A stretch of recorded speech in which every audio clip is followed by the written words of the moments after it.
Sixth grade, happy Tuesday. We're cruising on to lesson 3 in history class today. We're going to talk about a couple of empires that rose in India. So, we spent the last few days talking about the different religions of India. Now, we're going to bring it to an end, talking about a couple of the empires that grew up as we go from the BCs into the ADs today, and then we'll talk about the lasting impact they had. The essential question is what makes a culture unique. We're going to look for the things that they valued, guys, and see if there's anything we want to put into our life from that. We'll talk about the Mauryan and the Gupta dynasties that formed the great Indian empires. Their cultures were the basis for the civilizations that followed after them. You got your notes over here ready to roll? Let's get started.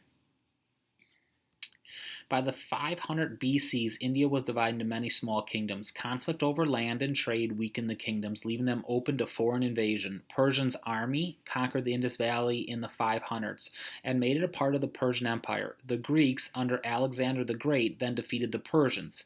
Alexander entered India but turned back in 325 BC when his homesick troops threatened to rebel. You got number 1 in your notes. If you remember this, guys, we studied this a couple chapters ago when Alexander the Great got there, but he had been fighting now for 15 years, and the troops were sick of it. They went back home. Alexander, of course, dies on it. After Alexander left India, an Indian military officer named Chandragupta Maurya, so this is going to be hard, guys, because we're going to talk about 2 dynasties, the Mauryan and the Gupta, and you can see this guy has both of them in his name. Anyways, he built a strong army. He knew that only a large and powerful empire could defend India against invasion. So in 321 BC, Chandragupta set out to conquer northern India and unify the region under his control. So you got number 2 in your notes, guys. The goal is, hey, it's no fun to be conquered, guys, so let's work together. I'm going to put us all together. I'm going to unify all of us by kind of conquering us, but then we'll be ourselves and not conquered by foreigners. Chandragupta was the first ruler of the Mauryan dynasty. He was a skilled administrator. He set up a well-run government in his capital city of Pataliputra. So you got number 3 in your notes. One of the biggest keys, guys, of will I let this guy rule over us when we used to be all these small kingdoms? Absolutely. Why? Because he's improving it. What did he do? One of his major achievements was an efficient postal system. The system improved communications throughout his empire. So now you know what's going on. You think about today when we have the ability to travel and to spread out, but back in the day, guys, to be able to get word to and from what's going on, super important. So he set up a well-run government. He had a great postal system, getting messages out. Chandragupta's powerful army crushed any resistance to his rule. He also used spies to report any disloyalty among his subjects. While he was a strong ruler, he was also very cautious. Number 4 in your notes, guys. And so you got to be careful here. You're starting to see a little bit of the bad of him. In other words, if I'm living in this kingdom and I don't like him and I'm bad-mouthing him behind his back, he literally has spies who's going to take me out. He was afraid of being poisoned, so he had servants taste his food before he ate it. He was so concerned about being attacked that he never slept 2 nights in a row in the same bed, so that they could never make a plan on how to sneak into a bedroom and kill him.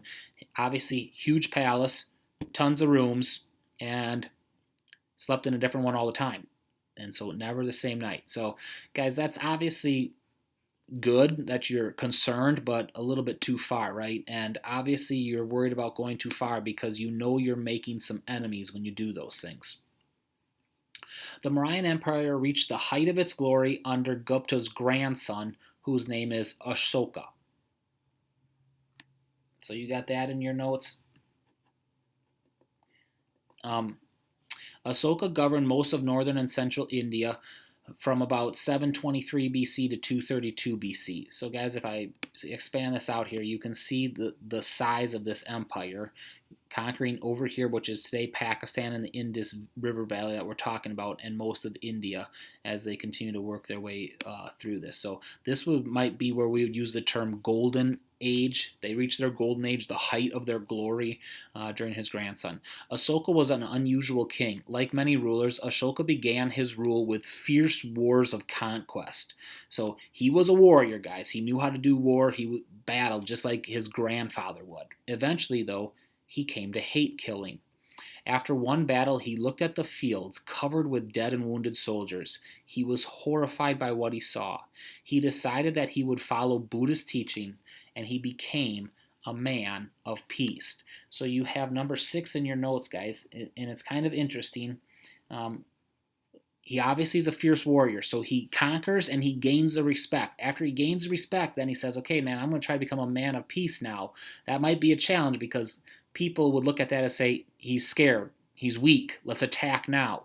So he had to start out, guys, winning the people over, and then you better be a good ruler so that people now respect you and don't fight back. He actually kept his promise. During the rest of his life, he tried to improve the lives of his people. So,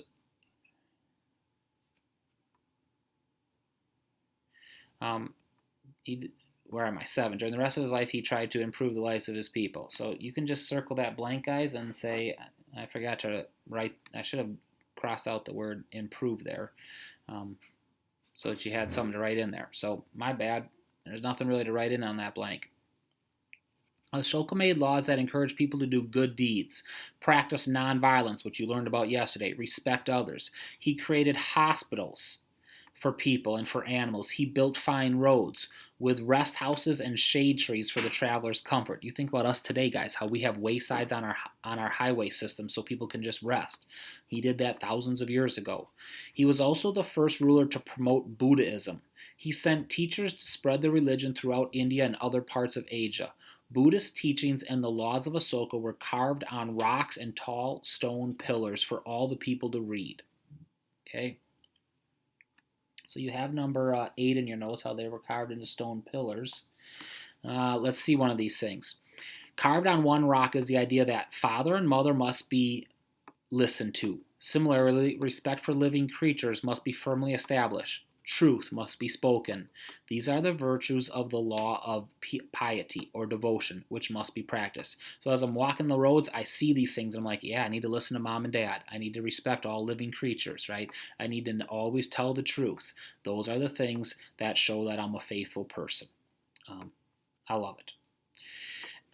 Ashoka also had thousands of stupas built throughout India. Stupas are Buddhist shrines. Okay, so in the number 9, you're writing that vocabulary word of stupas. Stupas are Buddhist shrines shaped like a dome or a burial mound. So that would be a picture of one of those today. The stupas contained religious objects and served as a place of worship. Although he was a devout Buddhist, Ashoka was tolerant of all beliefs and allowed his Hindu subjects to practice their religion. So the guy's a genius. He's a Buddhist, but he says if you want to be Hindu, go for it. Because he knew if he tried to change them, guys, he would have rebellion on his hand. Asoka's leadership helped the Mauryan Empire prosper. India's good roads helped it become the center of a large trade network that stretched to the Mediterranean Sea. So you have the number 10 in your notes, just the name of the empire, again, the Mauryan Empire. After his death in 232, the Mauryan Empire declined. The kings who came after Ashoka lacked his kindness and his skills. New rulers made merchants pay heavy taxes and took lands from the peasants. The Indian people rebelled against the harsh treatment. In 183 BC, the last Mauryan king was murdered by one of his own generals. You got number 11 in your notes. The land of the Mauryan Empire split into many smaller warring kingdoms. Okay, so you got empire number 1, the Mauryan Empire. Okay, top of your notes for extra credit, guys. You got 2 people you want in your notes today of the leaders of the Mauryan Empire. I'll get them over here. Person number 1 on the top of your page, you write Chandra Gupta Maurya and then circle his last name, Maurya, so that you know he's for the Mauryan Empire. And then person number 2 you want on the top of your page is ruler number 2. His name is Asoka. And that's the Mauryan Empire. Guys, will take on the Gupta Empire tomorrow and figure out what makes them famous. Have a great day.